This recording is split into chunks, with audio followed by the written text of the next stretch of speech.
Hello बच्चों, हम लोग लास्ट क्लास जो पढ़ रहे थे,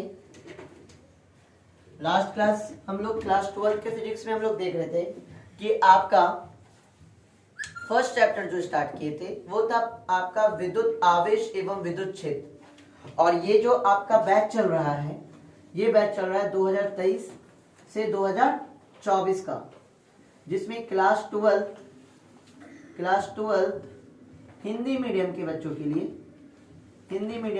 के लिए पूरा सिलेबस या पूरा कंटेंट आपके क्लास 12 का जाएगा। और हमारे चैनल पे अभी फिजिक्स और मैथ का क्लास 12 हिंदी मीडियम वाले बच्चों के लिए पूरा कंटेंट डाला जाएगा।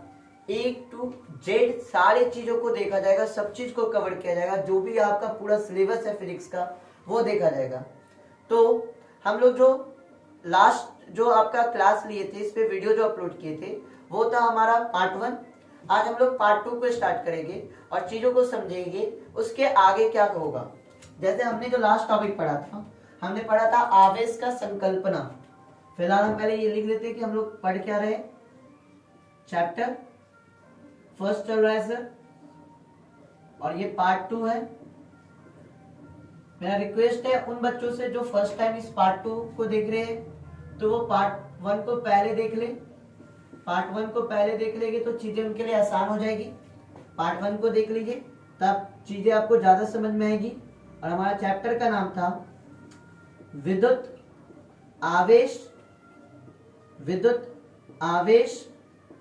एवं विद्युत क्षेत्र।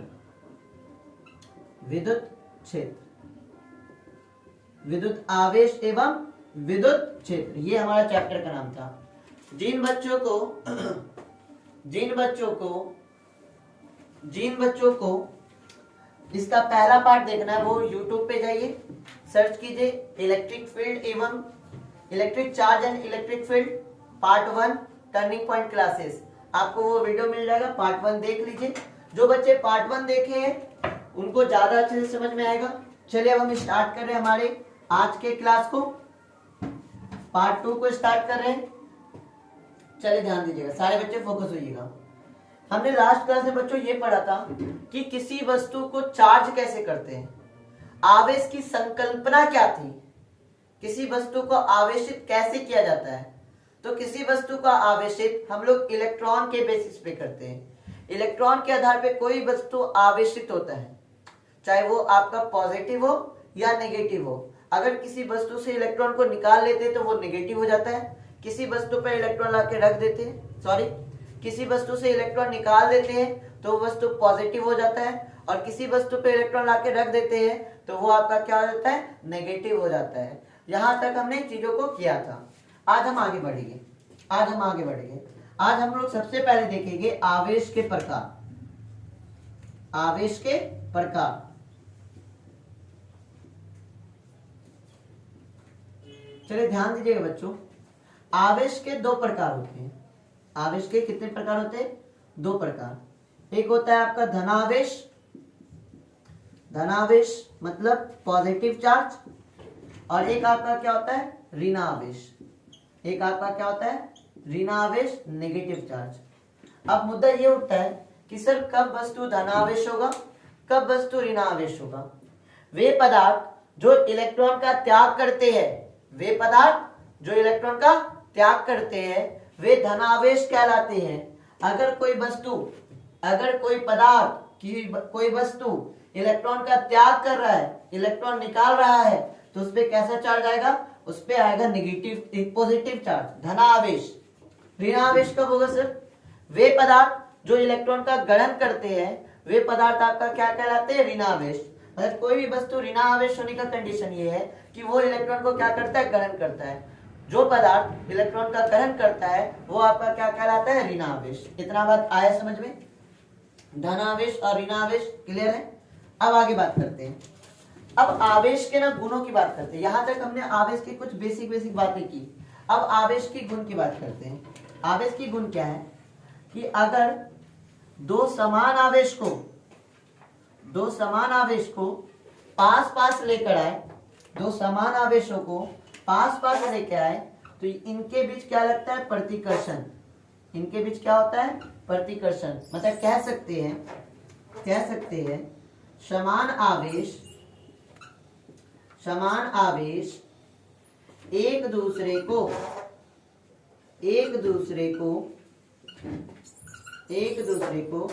प्रतिकर्षित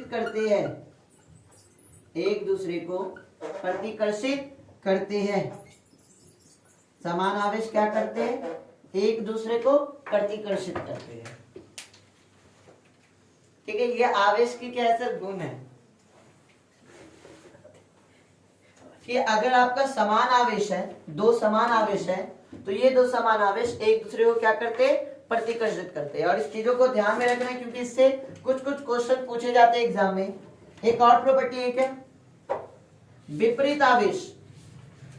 अगर विपरीत आवेश है तो ये विपरीत आवेश एक दूसरे को क्या करते हैं, आकर्षित करते हैं। ये विपरीत आवेश क्या करते हैं, एक दूसरे को आकर्षित करते हैं। तो इसको लिख सकते हैं, विपरीत आवेश एक दूसरे को आकर्षित करते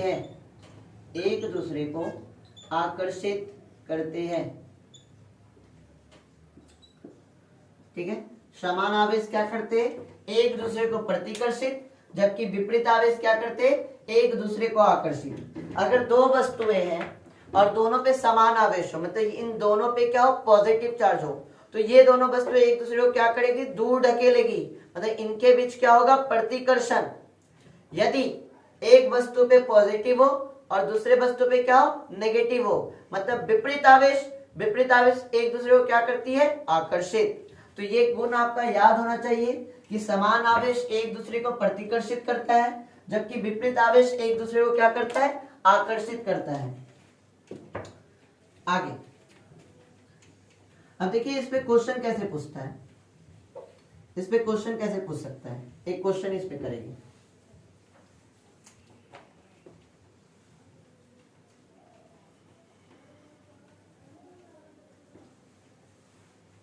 ठीक है। अगर किसी बच्चे को इन चैप्टर का नोट्स चाहिए तो पीडीएफ फॉर्म में नोट्स अवेलेबल होता है सर। हमारे व्हाट्सएप नंबर पे हमें मैसेज करके इस चैप्टर का पीडीएफ नोट्स ले सकते हैं। अब एक क्वेश्चन ऐसे पूछता है, ध्यान दीजिएगा क्वेश्चन पे, इस टॉपिक से रिलेटेड क्वेश्चन कर रहे हैं, टीआरक्यू करा रहे हैं। एक वस्तु ए है जिसपे कौन सा आवेश है, धन आवेश है। एक वस्तु ए है जिसपे कौन सा आवेश है, धन आवेश है। और वस्तु बी को अपनी ओर क्या कर रहे हैं, आकर्षित कर रहा है। वस्तु बी को अपनी ओर क्या कर रहा है, आकर्षित कर रहा है। तो बताइए वस्तु बी पे कैसा आवेश होगा, पॉजिटिव, नेगेटिव, उदासीन या इनमें से कोई भी नहीं। आपको क्या बताना है कि वस्तु बी पे कौन सा आवेश होगा। एक वस्तु ए है जिसपे धनावेश है, एक वस्तु ए है जिसपे धनावेश है। ये वस्तु बी को क्या कर रहा है, अपनी ओर आकर्षित कर रहा है। तो क्वेश्चन ये कह रहा है कि आपको बताना है वस्तु बी पर कैसा आवेश होगा, पॉजिटिव, नेगेटिव, उदासीन या इनमें से कोई नहीं। सोच के आंसर दीजिए बच्चों। देखिए क्वेश्चन ये कह रहा है कि ये वस्तु बी को वस्तु ए क्या कर रहा है, आकर्षित तब हो सकता है जब दो वस्तुओं पे कैसा आवेश हो, विपरीत। क्योंकि समान आवेश एक दूसरे को क्या करता है, प्रतिकर्षित, जबकि विपरीत आवेश क्या करता है, एक दूसरे को आकर्षित। इस पे पॉजिटिव है तो वस्तु बी पे कैसा आवेश होगा, नेगेटिव। वस्तु बी पे कैसा आवेश होगा, नेगेटिव। तब ये दोनों एक दूसरे को क्या करेंगे, आकर्षित करेंगे। तो जब आपका कॉन्सेप्ट बच्चों क्लियर होता है ना, तो ये छोटे छोटे क्वेश्चन आपके इजीली बन जाते हैं। ठीक है, आगे बढ़ते हैं। तो थ्योरी पे अच्छे से फोकस होना है ताकि चीजें आपको क्या लगे, आसान लगे। चीजें आपको क्या लगे, आसान लगे।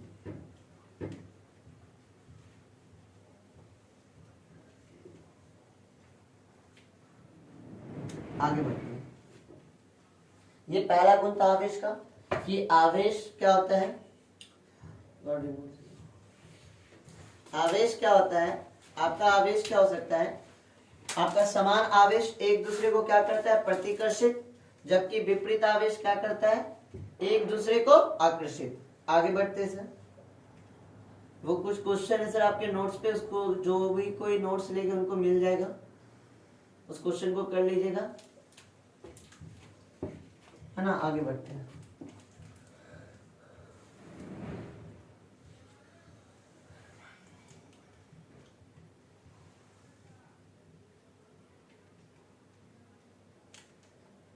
चलिए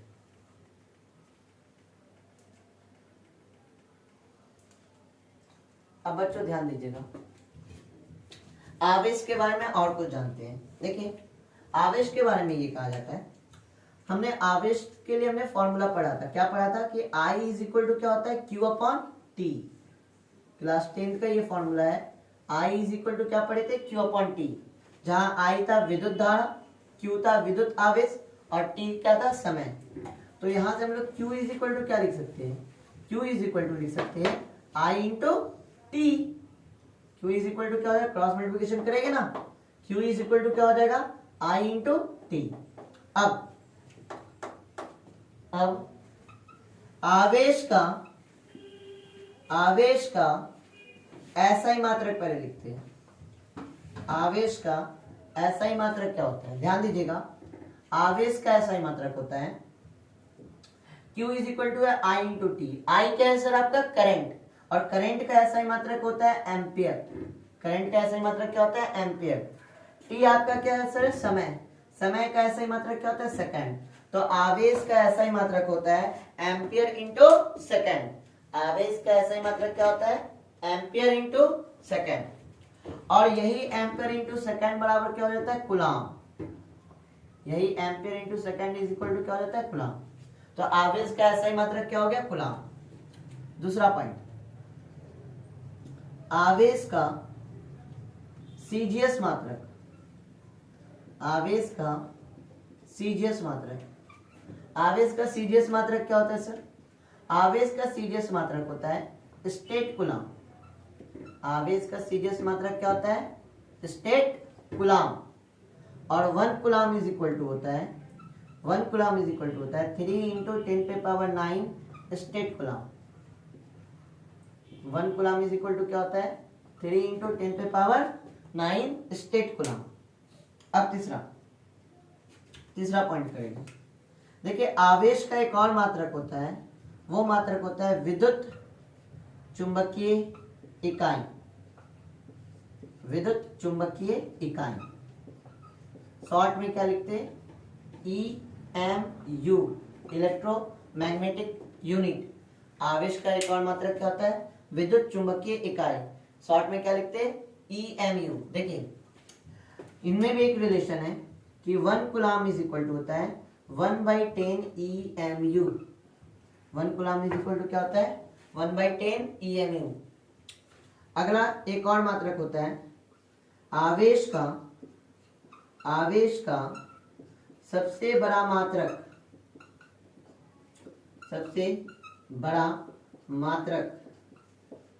फैराड होता है, फैराड होता है। ठीक है, आवेश का सबसे बड़ा मात्रक क्या होता है, फैराड होता है। और 1 फैराड इज इक्वल टू होता है 96500 coulomb. 1 farad is equal to क्या होता है, 96500 कूलाम। अब इनसे देखिए क्वेश्चन क्या आपका पूछ सकता है, क्वेश्चन पूछ कैसे सकता है, इस पे फोकस हो गया। पहला क्वेश्चन पूछता है कि आवेश का ऐसा ही मात्रक क्या होता है, तो आवेश का ऐसा ही मात्रक होता है कूलाम। दूसरा क्वेश्चन क्या पूछ सकता है, आवेश का सीजीएस मात्रक क्या होता है, तो आवेश का सीजीएस मात्रक होता है स्टेट कूलाम। क्वेश्चन ऐसे ही पूछ सकता है 1 कूलाम बराबर कितने स्टेट कूलाम के बराबर होता है, या 1 कूलाम आपका कितना स्टेट कूलाम के बराबर हो सकता है, तो ये हो जाएगा 3 इंटू 10 पे power 9। 1 coulomb is equal to 3 into 10 पे पावर 9। क्वेश्चन ये पूछता है कि विद्युत चुंबकीय इकाई किसका मात्रक है, तो विद्युत चुंबकीय इकाई किसका मात्रक है, आवेश का। और 1 कूलाम बराबर होता है 1/10 EMU, इलेक्ट्रोमैग्नेटिक यूनिट। फिर एक क्वेश्चन पूछता है आवेश का सबसे बड़ा मात्रक कौन होता है, तो आवेश का सबसे बड़ा मात्रक होता है फैराड। और 1 फैरेड इज इक्वल टू कितना होता है 96500। 1 फैरेड इज इक्वल टू क्या होता है 96500 कूलम। इतना बात आया समझ में बच्चों। अब जब हम न्यूमेरिकल बनाते हैं ना सर, तो एक चीज का ध्यान देते हैं कि ये जो कूलम है ये एक बहुत बड़ा यूनिट है। ये जो आपका कूलम है ये क्या बहुत बड़ा यूनिट है। जब हम न्यूमेरिकल बनाते हैं तो हम छोटे यूनिट का यूज करते हैं। तो छोटा यूनिट कौन कौन होता है, एक होता है सर आपका माइक्रो कूलम, माइक्रो कूलम, और ये सिंबल क्या कहलाता है म्यू। माइक्रो कूलम बराबर होता है 10 पे power minus 6 coulomb. Micro coulomb बराबर क्या होता है 10 पे पावर माइनस 6 कूलम। फिर आपका दूसरा होता है आपका nano coulomb, nano coulomb, nano coulomb बराबर होता है 10 पे पावर माइनस 9 कूलम। फिर होता है pico coulomb, pico coulomb, pico coulomb बराबर होता है 10 पे पावर माइनस 12 कूलम। एक और लिख लीजिए मिली कूलम, मिली कूलम ये होता है 10 पे पावर माइनस 3 कूलम। तो आवेश का जो मात्रक कूलम है, जो ऐसा ही मात्रक कूलम है, ये एक बड़ी यूनिट है, बड़ा मात्रक है सॉरी। अब इतने बड़े मात्रक का जब हम न्यूमेरिकल सॉल्व करते हैं तब यूज नहीं करते, हम छोटे छोटे मात्रकों का यूज करते हैं। तो पहला मात्रक कौन हो जाएगा माइक्रो कूलम। माइक्रो को सिंबल होता है म्यू। तो माइक्रो कूलम बराबर होता है 10 पे power minus 6 coulomb. Nano coulomb बराबर होता है 10 पे पावर माइनस 9 कूलम।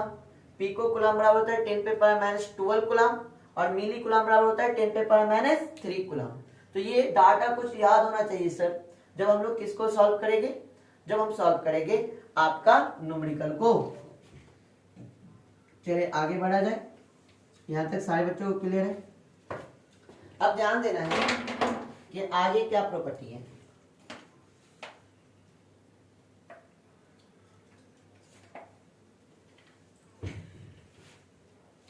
चलिए बच्चों ध्यान देते हैं आगे क्या टॉपिक है।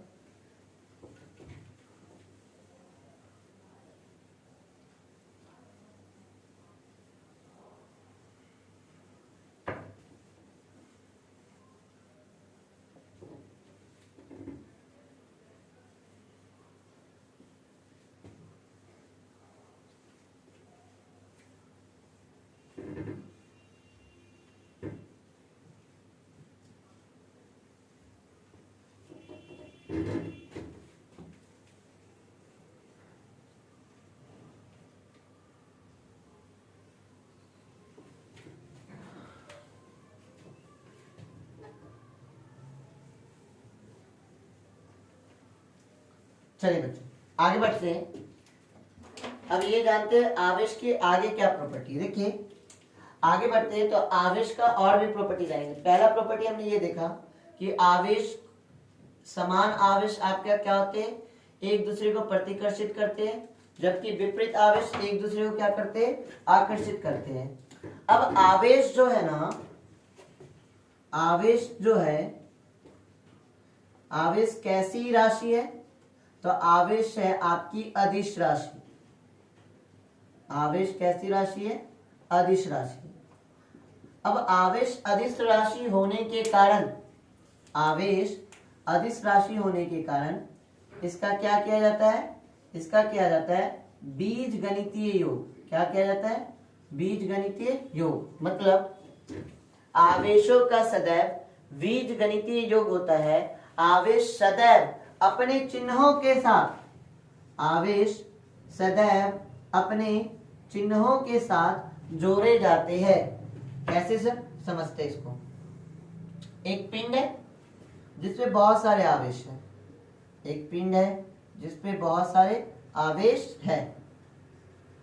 अगर हमें पूछा जाए कि बताइए इस पिंड पर कुल आवेश कितना है, इस पिंड पर कुल आवेश कितना है, तो हमें पता है कि आवेश का कैसा योग होता है, बीजगणितीय योग। तो कुल आवेश, कुल आवेश के लिए हम क्या करेंगे, इस पिंड पर जितने भी आवेश बटे हुए हैं, इस पिंड पर जितने भी आवेश बटे, कितने आवेश बटे हुए 5, उन पांचों आवेशों को उसके चिन्ह के साथ, उन पांचों आवेशों को उनके चिन्ह के साथ क्या करेंगे, जोड़ देंगे। उन पांचों आवेशों को उनके चिन्ह के साथ जोड़ देंगे। इस कुल आवेश को हम लोग सिंपली क्या बोलते हैं, नेट आवेश भी। तो Q net is equal to क्या हो जाएगा, Q1 plus Q2 plus Q3 plus Q4 plus Q5। तो ये आपका क्या कहलाता है, ये कहलाता है आवेशों का बीजगणितीय योग। मतलब आवेश में कैसा गुण पाया जाता है, आवेश में योगात्मक, मतलब आवेश को आपस में जोड़ा जा सकता है। कैसे, विथ साइन। अब एक एग्जांपल से आपको बताते हैं, एक क्वेश्चन से बताते हैं। दो पिंड है, एक पिंड है A, दूसरा पिंड क्या है B। ठीक है, ठीक है। इस पिंड A पे आपका आवेश है 2.5 इंटू 10 पे पावर माइनस 7 कूलम, और आपका पिंड B पे जो आवेश है वो है माइनस 2.5 इंटू 10 पे पावर माइनस 7 कूलम। तो हमें बताना है कि इन दोनों का कुल आवेश कितना है, इन दोनों पिंडों पर कुल आवेश कितना है। सोचिए, 1 मिनट का समय लेके सोचिए, इन दोनों पिंडों पर कुल आवेश कितना है।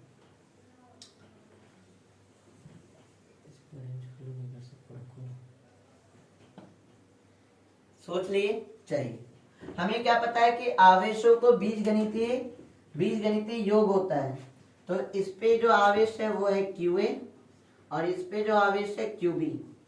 QA की वैल्यू क्या है 2.5 इंटू 10 पे power minus 7 coulomb, plus QB की वैल्यू क्या है माइनस 2.5 इंटू 10 पे पावर माइनस 7 कूलम।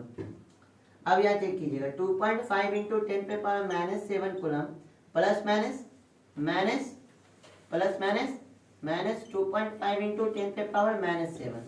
तो इन पे जो नेट आवेश हो जाएगा वो नेट आवेश क्या हो जाएगा आपका, शून्य हो जाएगा। नेट आवेश कितना हो जाएगा, शून्य हो जाएगा। एक क्वेश्चन और मान लीजिए यही पिंड है और इस पिंड पे आवेश है 1 coulomb, 2 coulomb, minus 3 coulomb, 4 coulomb और माइनस 5 कूलम। ठीक है, और पूछा जाए कि इस पिंड का नेट आवेश बताइए कि नेट आवेश कितना होगा। तो Q नेट बराबर क्या लिखेंगे, Q1 plus Q2 plus Q3 plus Q4 plus Q5। ठीक है, Q1 कितना है सर, Q1 है 1, Q2 कितना है सर आपका 2, Q3 कितना है -3, तो विथ साइन लेना है -3, प्लस Q4 कितना है 4, और Q5 कितना है -5। तो इन सबको जोड़िए, 3 4 3 7, माइनस माइनस प्लस 5 3 8, -8 में -7 गया, कितना बच जाएगा -1 कूलम। तो इस पिंड पर, इस वस्तु पर जो नेट आवेश है वो क्या है आपका -1 कूलम। आया बात समझ में, आगे बढ़े। जब हटते तो आप लोग स्क्रीनशॉट ले सकते हैं।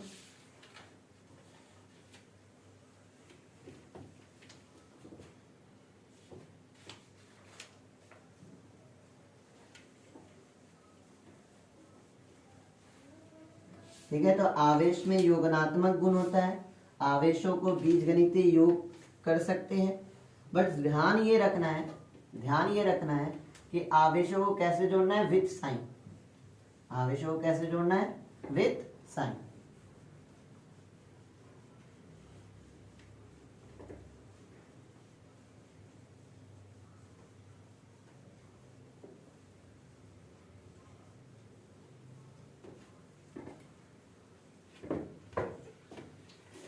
चलिए आगे बढ़ते हैं।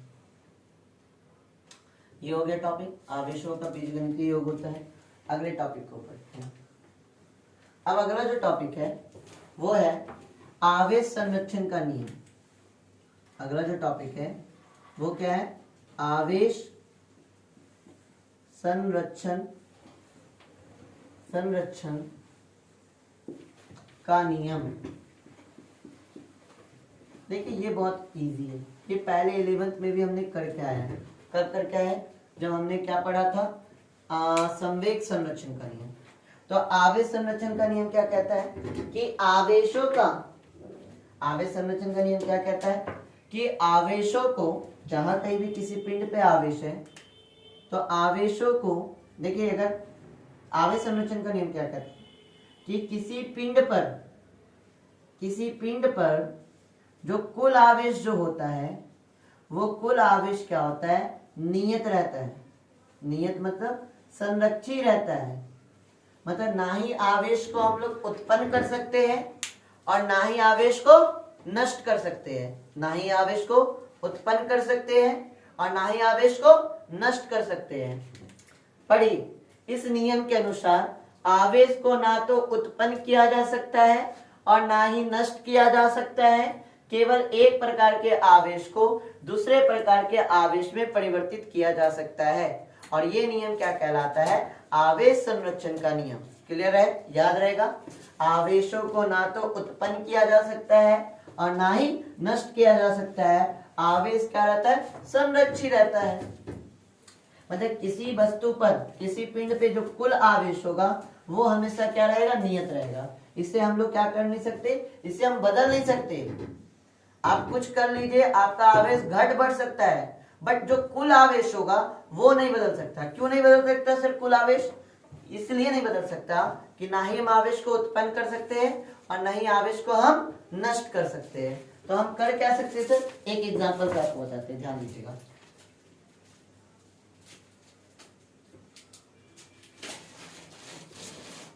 एक एग्जांपल ध्यान दीजिए। हमारे पास दो पिंड है, एक पिंड है ए और दूसरा पिंड है आपका बी। एक पिंड है ए, दूसरा पिंड है आपका क्या, बी। पिंड ए पे जो आवेश है वो है आपका 6 कूलम और पिंड बी पे जो आवेश है वो है -3 कूलम। ठीक है, पिंड ए पे जो आपका आवेश है वो 6 कूलम और पिंड बी पे जो आवेश है क्या आपका, -3 कूलम। इन दोनों पिंडों को आपस में क्या किया गया, लगड़ा गया।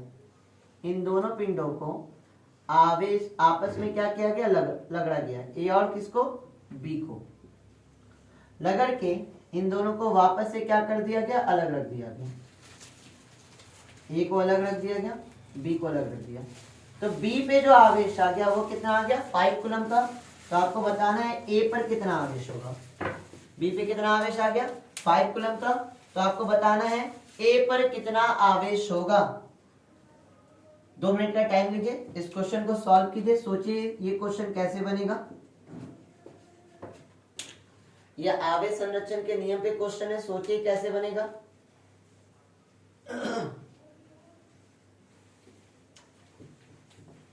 सोचिए बच्चों। देखिए बच्चों, बहुत रात में ये वीडियो बन रहा है, 11 बज रहा है और इस समय ये वीडियो रिकॉर्ड कर रहे हैं। तो सोच लीजिए कितना मेहनत कर रहे हैं हम लोग। उतना ही मेहनत बच्चों आप लोग से भी उम्मीद करते हैं कि उतना ही मेहनत आप लोग भी कीजिए। चीज़ों को बार बार रिवीजन कीजिए ताकि चीज़ें आपकी क्लियर हो, कॉन्सेप्ट आपका ज़्यादा से ज़्यादा क्या हो, क्लियर हो, तभी आपकी चीज़ें समझ में आएगी। चलिए इस क्वेश्चन पे आते हैं। तो आवेश संरक्षण का नियम क्या कहता है कि किसी पिंड पे जो कुल आवेश होता है वो आपका संरक्षित होता है, नियत रहता है। तो इस पिंड पे कुल आवेश कितना है, इस पिंड पे कुल आवेश कितना है, इस पे है 6 कूलम प्लस इस पे क्या हो जाएगा, प्लस में इस पे या ऐसे लिखिए। कुल आवेश कैसे निकालेंगे, QA प्लस QB। QA की वैल्यू कितनी है, 6 कूलम और इसकी वैल्यू कितनी है, -3 कूलम। तो यहाँ पे हो जाएगा 6 कूलम -3 कूलम, कितना हो जाएगा, नेट आवेश 3 कूलम। मतलब इन दोनों पिंडों पर जो नेट आवेश है वो नेट आवेश कितना है, 3 कूलम। तो आप कुछ भी कर ले, हम इन दोनों को आपस में लगड़ दिए या कुछ भी कर लीजिए, आपका आवेश संरक्षण के नियम के अनुसार ये आपका क्या होना चाहिए, नियत होना चाहिए। आवेश संरक्षण के नियम अनुसार ये क्या होना चाहिए, नियत होना चाहिए। अब नियत होने के लिए क्या करेंगे, नियत होने के लिए क्या करेंगे, नियत होने के लिए क्या करेंगे, इसमें क्या कर सकते हैं हम लोग, इसमें क्या कर सकते हैं कि यहाँ पे आपका क्या आ गया, 5 कूलम। अब यहाँ पे कुछ इतना आवेश होगा जिसके कारण इन दोनों का नेट क्या हो जाए, बराबर हो जाए। तो इन दोनों का नेट बराबर कैसे होगा, सोचिए जरा। यहाँ 5 कूलम है तो यहाँ कितना आवेश होगा, यहाँ कितना आवेश होगा, यहाँ होगा -2 कूलम। तभी ना जाके इन दोनों का नेट आवेश कितना हो जाएगा, 3 कूलम के बराबर। या ऐसे भी कर सकते हैं, आवेश संरक्षण, ध्यान दीजिएगा, आवेश संरक्षण के अनुसार, अगर ऐसे नहीं समझे तो थोड़ा डिटेल में आ जाते हैं। आवेश संरक्षण के अनुसार आवेश संरक्षित है, मतलब पहले का कुल आवेश बराबर होगा बाद का कुल आवेश, क्योंकि आवेश तो संरक्षित है, तो पहले का कुल आवेश इज इक्वल टू क्या हो जाएगा, बाद का कुल आवेश। तो पहले का कुल आवेश कितना है, पहले का कुल आवेश हो जाएगा 6 कूलम माइनस 3 कूलम। हमें नहीं पता कि यहाँ पे क्या होगा, हम मान लेते हैं यहाँ पे कितना कूलम होगा, x कूलम। तो बाद का कुल कितना हो जाएगा, x प्लस 5 कूलम। 6 में से 3 जाएगा, कितना बचेगा, 3 कूलम। यहाँ क्या बचेगा, x प्लस 5 कूलम। प्लस में इधर आएगा तो माइनस हो जाएगा, तो कितना हो जाएगा, x बराबर क्या हो जाएगा, माइनस 2 कूलम। तो यहाँ पे कितना आवेश आ जाएगा, यहाँ पे आ जाएगा माइनस 2 कूलम। ऐसे भी सोच सकते हैं, ऐसे भी चीजों को समझ सकते हैं। ये आपका तरीका है समझने का, ये आपका क्या है, तरीका समझने का। आगे बढ़ा जाए, नोट करना है, नोट कर लीजिए, स्क्रीनशॉट लेना है, स्क्रीनशॉट लीजिए। चलिए, ये था आवेश संरक्षण का नियम कि आपका जो नेट आवेश होता है किसी वस्तु का, जो कुल आवेश होता है वो संरक्षित रहता है, उससे हम लोग कुछ भी नहीं कर सकते। किसी वस्तु पे जो नेट आवेश होता है वो क्या होता है, संरक्षित होता है। चलिए आगे बढ़े।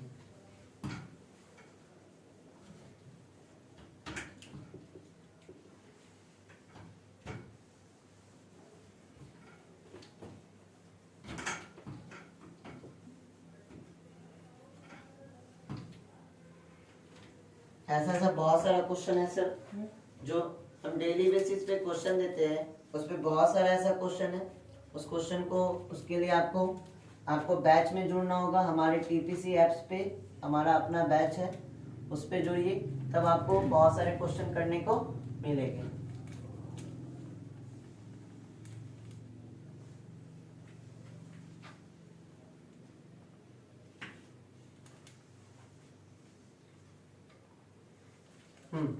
अगला टॉपिक देखते हैं, अगली प्रॉपर्टी देखते हैं आवेश का। अगला टॉपिक ये बोल रहा है कि जो आपका आवेश है, आवेश अचर होता है, आवेश अचर होता है, आवेश अचर होता है। मतलब आप कुछ भी कर लीजिए, आवेश किसी वस्तु का परिवर्तित नहीं हो सकता। आप कुछ भी कर लीजिए, आवेश किसी वस्तु का परिवर्तित नहीं होता। कहने का क्या तात्पर्य सर, चेक कीजिएगा। एक m द्रव्यमान की वस्तु है, क्या है, एक m द्रव्यमान की वस्तु है जिसपे क्या है, q आवेश है। एक m द्रव्यमान की वस्तु है जिसपे कितना आवेश है, q आवेश है। अब अगर इस वस्तु का द्रव्यमान m है और ये वस्तु अभी क्या में है, रेस्ट पर, ये वस्तु अभी आपका क्या पे है, रेस्ट पे है, तो इसका द्रव्यमान क्या होगा, m। इसका द्रव्यमान क्या होगा, m। मान लिया जाए ये वस्तु क्या में आ जाए, मोशन में, ये वस्तु क्या में आ जाए, मोशन में, और इस वस्तु की जो वेलोसिटी है, इस वस्तु की जो वेलोसिटी है, ये लगभग किसके बराबर हो जाए, स्पीड ऑफ लाइट के बराबर हो जाए। किसके बराबर हो जाए, स्पीड ऑफ लाइट के बराबर हो जाए। स्पीड ऑफ लाइट कितना होता है, 3 × 10⁸ मीटर पर सेकेंड। स्पीड ऑफ लाइट कितना होता है, 3 × 10⁸ मीटर पर सेकेंड। तो आपका क्या होगा, जैसे ही वस्तु आपका m द्रव्यमान की वस्तु आपके स्पीड ऑफ लाइट के स्पीड के बराबर मोशन में आ जाए, गति करने लगे, तो इसका द्रव्यमान अब m नहीं रहेगा, इसका द्रव्यमान थोड़ा सा क्या हो जाएगा, बढ़ जाएगा। ये सर क्वांटम फिजिक्स है, ये हायर क्लासेस में ज्यादा पढ़िएगा, या हम लोग जब पढ़ेंगे आपका आने वाले चैप्टर में, तब ये देखेंगे कि ये जो वस्तु का द्रव्यमान m है, ये किसके बराबर हो जाएगा आपके, ये आपका इज नॉट इक्वल टू होगा m डैश के। मतलब वस्तु के गति करने से, वस्तु के गति करने से वस्तु के द्रव्यमान में क्या आ जाता है, परिवर्तन आ जाता है। बट जब वस्तु क्या पे था, रेस्ट पे, तब भी इस वस्तु पे चार्ज जो क्या था, क्यू था। और जब वस्तु आपका क्या में आ जाए, मोशन में आ जाए और इसकी वेलोसिटी कितनी हो जाए, स्पीड ऑफ लाइट के बराबर, तब भी इसकी जो इस पे जो आवेश होगा वो आवेश क्या होगा, क्यू ही होगा। मतलब आपका आवेश क्या होता है, अचर होता है। कहने का मतलब क्या है, आवेश जो हमारा होता है वो अचर होता है, वो किसी भी स्थिति में आपका परिवर्तित नहीं हो सकता। तो बच्चों यहाँ तक हमने आवेश की गुणों को जाना। आवेश का पहला गुण था कि आवेश, समान आवेश एक दूसरे को प्रतिकर्षित करता है, विपरीत आवेश एक दूसरे को आकर्षित करता है। दूसरा गुण था कि आवेशों का बीजगणितीय योग होता है, इसे चिन्ह के साथ जोड़ दिया जाता है। तीसरा गुण था आवेश संरक्षित रहता है और चौथा गुण था आवेश क्या होता है, अचर होता है। तो इन गुणों को याद रखना है, चीजों को प्रैक्टिस करना है। पहले वाले वीडियो, इस वाले वीडियो का प्रैक्टिस कीजिएगा। एक दिन हम आपका क्लास में जो डेली क्वेश्चन पेपर हम देते हैं बच्चों को, हमारे जो बैच से जुड़े हैं या जो ऑफलाइन से जुड़े हैं, उनको क्वेश्चन प्रैक्टिस कैसे कराया जाता है, एक क्वेश्चन एक दिन के डीपीपी भी कराएंगे। जो डेली प्रैक्टिस पेपर हमारे बच्चों को दिया जाता है वो भी कराएंगे इस यूट्यूब चैनल पे, ताकि आप देख सकें कि बैच में जुड़ने के क्या फायदा होते हैं। तो आज के लिए इतना ही रहने देते हैं। इनका जिन भी बच्चे को इनका नोट्स चाहिए वो हमारे व्हाट्सएप पे मैसेज कर सकते हैं। हमारा व्हाट्सएप नंबर है 8083856189। एक और नंबर है 9122507170। इस नंबर पे आप मैसेज करके इन चैप्टर का पीडीएफ ले सकते हैं। और ये पीडीएफ आपका क्या है, फ्री ऑफ कॉस्ट है। ये पीडीएफ आपका क्या है, फ्री ऑफ कॉस्ट है। इसके लिए आपको कोई पे नहीं करना होगा। अगर हमारे वीडियो आपको समझ में आ रहा है, जो कंटेंट हम आपके लिए बना रहे हैं, अगर ये समझ रहे हैं तो हमारे चैनल को सब्सक्राइब और लाइक कीजिए। आज के लिए रहने देते हैं और अपने दोस्तों के साथ शेयर कीजिए। सर जो भी हिंदी मीडियम के हैं, जो भी इस साल बोर्ड का एग्जाम की तैयारी कर रहे 2023 से 24 के सेशन में, अपने दोस्तों के साथ शेयर कीजिए, क्योंकि इस बार पूरा आपका कंटेंट हम लोग डालने वाले हैं यूट्यूब पे। एक एक बच्चों के लिए जो भी बेसिक से पूरा हायर लेवल तक चलेगी। सर आप यहाँ तक पढ़ लिए वीडियो से, आपको अंदाजा लग गया होगा कि सर कितने अच्छे से चीजों को समझाया जा रहा है। तो यहीं तक रहने देते हैं, चलिए।